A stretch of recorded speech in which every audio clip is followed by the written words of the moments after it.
Hi friend, সবাই দেখো অদ্রিতিকে নিয়ে চলে এলাম ছুটির দিনে সায়েন্স সিটি বেড়াতে।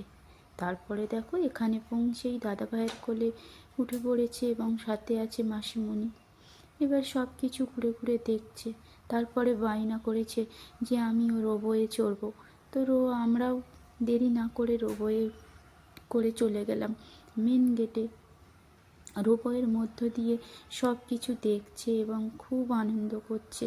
রোবয়ে বসে থেকেই তোমাদের সায়েন্স সিটির বাইরের লুকটা একটু দেখিয়ে দিলাম।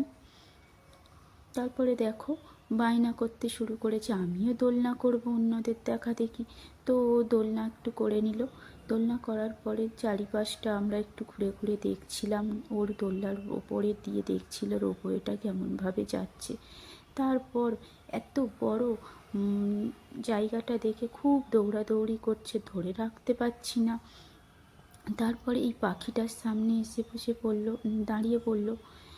অনেকক্ষণ পাখিটার দেখলো। তারপরে এই পিটুনিয়া গাছগুলো দেখে আমরা সত্যিই অবাক হয়ে গেলাম। এত সুন্দর এবং নানান কালারফুলের বাহার, দারুণ লাগলো। অদ্রিতি আবার বেড়াতে লাগলো। হঠাৎ করে আইসক্রিমের গাড়ি দেখে খুব কান্না করতে লাগছিল।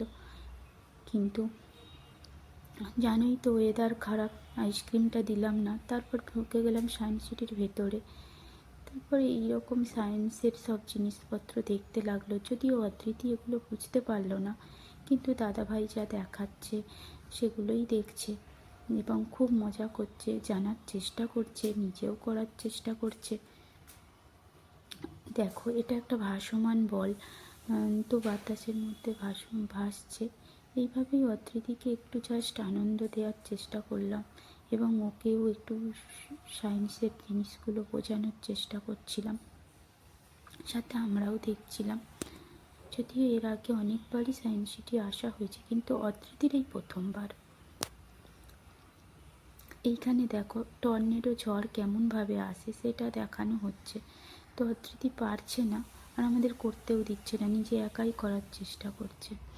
এইভাবে তোমরাও একটু দেখে নাও ভেতরে কি কি আছে।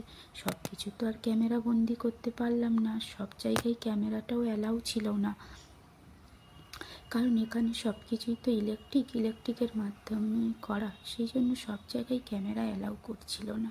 তবে যেটুকু পারলাম তোমাদের সাথে শেয়ার করলাম। তারপর চলে এলাম অ্যাকোরিয়াম।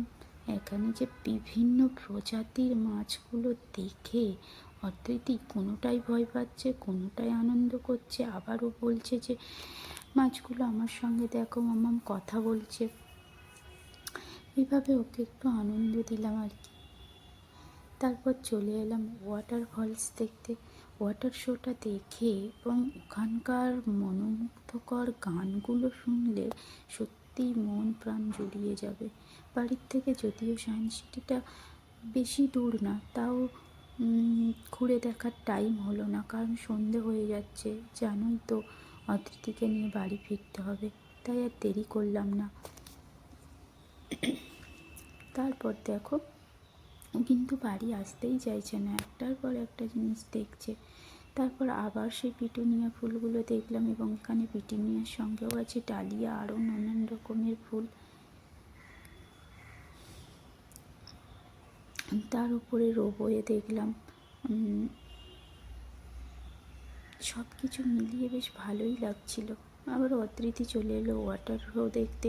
ওয়াটার শোটা দেখতে আসতেই চাইছে না ওয়াটার শো থেকে, বলছে মাম্মা এখান থেকে আমি দেখব, কিন্তু এটা তো সম্ভব নয়। তারপরে দেখো এটা একটা রবীন্দ্রনাথ ঠাকুরটা এত সুন্দর করেছে, দূর থেকে তো বোঝাই যাচ্ছে না এটা রবীন্দ্রনাথ ঠাকুর, কিন্তু যখন একটু কাছে এলাম তখন দেখলাম। তারপর সবাইকে বাড়ি চলে এলাম। Tata, bye bye.